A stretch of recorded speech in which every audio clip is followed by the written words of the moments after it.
So I think before we begin actually applying again this to inclined planes, it's good to start with the horizontal planes, I think, to gain a better understanding of what's happening.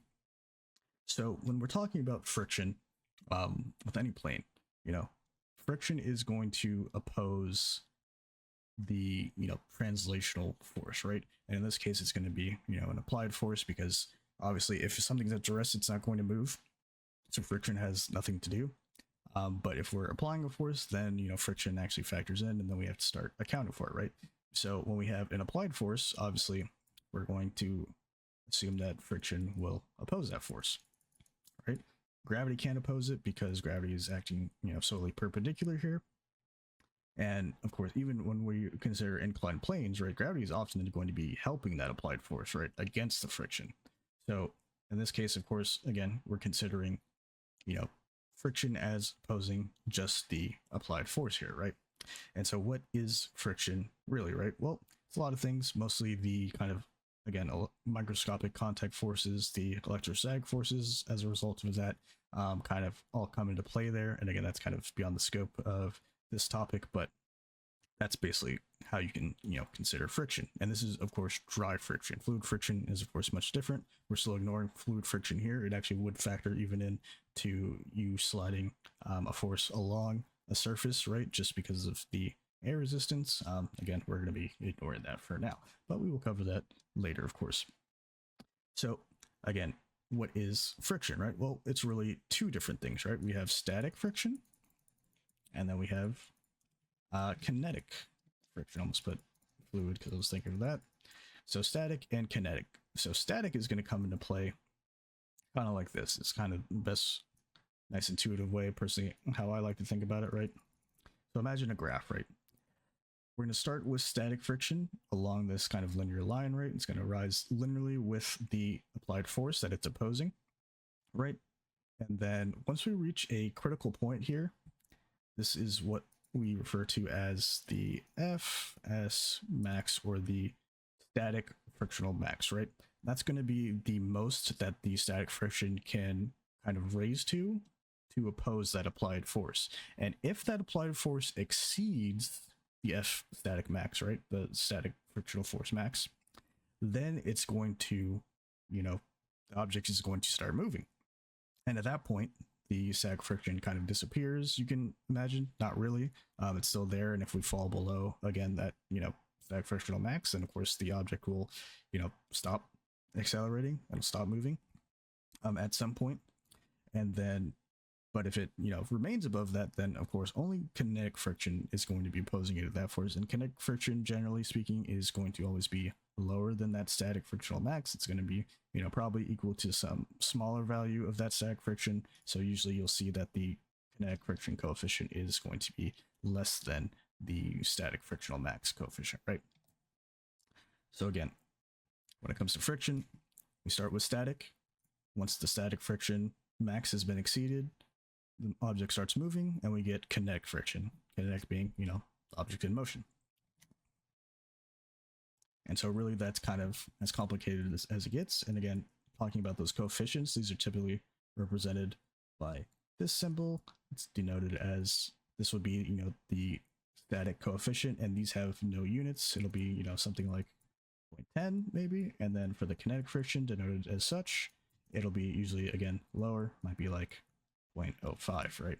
So moving on to actually now solving problems, we can take a look at here and see that we've just adjusted this with having a static friction coefficient of 0.1 and a kinetic friction coefficient of 0.05. And so what's the first question here is we have to answer the question of, can the static friction keep the object at rest? Well, to know that, we need to kind of first find the value of the static friction max and see, if that's greater than the force of the object, moving down the incline, right? Or rather the force that is trying to move the object down the incline, right? So what exactly are we looking for here? Where do we start? Well, let's first find, the value of the static friction, right? I think it's important to, find that first to see, what force we actually need to overcome, right? So to find that, we just do the static coefficient, US, times the normal force here. And again, the normal force is going to be, the force that's perpendicular here. So it's actually going to be, not the force that's pulling it along the ramp, right? Which, if you recall, was lower. It's going to be, again, the force that's pushing, that gravity is using to push the object into the surface, right? So this normal force is actually going to be replaced by mg cosine theta, right? So then we have 0.1 times 10 times 9.8 times cosine 30 degrees, right? And we have a pretty good idea of what that should come out to. That should be 0.1 times 10 times 9.8 times cosine of 30, which would be square root of 3 over 2, which is like 0.866. So we have found our static max of 8.49 is what we'll round up to. So this is the static friction force max. And if this is exceeded, then the object begins to move and we start using kinetic friction, right? So will this static friction force keep the object at rest? Well, what's the force that's trying to translate the object down the ramp? If we recall, then we have to consider the parallel axis. And what's the parallel axis? That was the opposite, axis of the angle, right? And the opposite is sine. So again, we just need to find the normal force component using sine. So that should be mg sine of theta, which again was just 10 times 9.8 times sine of 30 degrees, which is 1/2. So 10 times 9.8 times 1/2 is going to be just 49 newtons. And then all we're asking now is 49 greater than 8.49. And obviously 49 is greater than 8.49, so static friction will be overcome and the object will begin to move. So our answer is no, static friction will not be keeping the object at rest. So what's the value then of the kinetic friction if the static friction is then overcome? Well, pretty simple now. We only have to do, a little bit of thinking. We just have to basically just calculate the value of kinetic friction, right? Which again is just going to be the same formula. It's just going to be Fk equals static friction coefficient times mg cosine of theta, which again is the, gravitational force component that is perpendicular to the surface, trying to push the object into the surface. So that's going to be relatively simple, 0.05 times 10 times 9.8 times cosine of 30, right? And we see that it is just going to be 4.24 newtons, which again makes sense. This seems to be, roughly half of our static friction max coefficient, which is 0.1 versus 0.05, right? So that seems, again, like it's making logical sense, and it's all well and good. So now what's the acceleration of the object down the ramp when we consider friction, right? Well, we have to consider, again, the different forces that's going on. So again, to consider this, we need to remember that force equals mass times acceleration, and force is the sum of all forces along that particular direction, right? And we're concerned with the forces, the sum of the forces in the parallel axis direction, right? So we know that kinetic friction obviously is going to come into play because static friction is overcome, and then we have to consider what is the force of gravity along that parallel axis. Well, again, we know that that's going to be mg sine of theta because that's opposite to the angle that we used, and opposite is sine. So we can replace, actually, we should keep this, right? We're looking for acceleration. So let's isolate acceleration, right?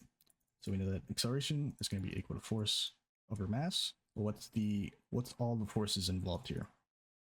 It's going to be the force, the normal force exerted by gravity along the parallel axis, right? Minus the kinetic friction, right? And then that's all going to be over mass. Well, obviously here we can actually, if we wanted to, we can do this a few different ways, because you'll note that if we actually expand this out, minus u of k mg cosine theta, right? We expand this out, we note that we can actually just cancel mass out. So mass is actually not even relevant for the purpose of this. So we could just leave it at g sine of theta minus uk g cosine theta. But we're not going to do that. We're just going to keep things nice and simple, but you could do that if you wanted to. So instead, we know that mg sine of theta was just, where was it at? We have it here still. I think it was mg sine of theta. It's going to be sine of 30 degrees, so it's going to be 1/2, so it's going to be 49 newtons. And then that minus the kinetic friction value, which is 4.24 newtons. And then all of that over 10 kilograms. So 49 minus 4.24 divided by 10. And that will result in an acceleration of 4.476 meters a second squared. And if we recall, our acceleration without friction was 4.9 meters a second squared. So with the addition of friction, we said that it is less, but since the kinetic friction coefficient is actually quite low, it's not a significant effect. It's enough to affect it, of course, and decrease the acceleration, but it's not a massive amount, right? And so now we'll do the same thing here as we did earlier. We know that we need the velocity as a function of position equation to solve it here since we don't have time. So, we just plug in all the same values again, plus 2a delta x, right? We know that the initial velocity is going to be 0. We know 2 times the new acceleration, which is 4.476. And then we know that the distance is about 8 meters, right? So 2 times 4.476, we'll just keep it like that. That's pretty short enough. Times 8. And then we're going to square root the answer.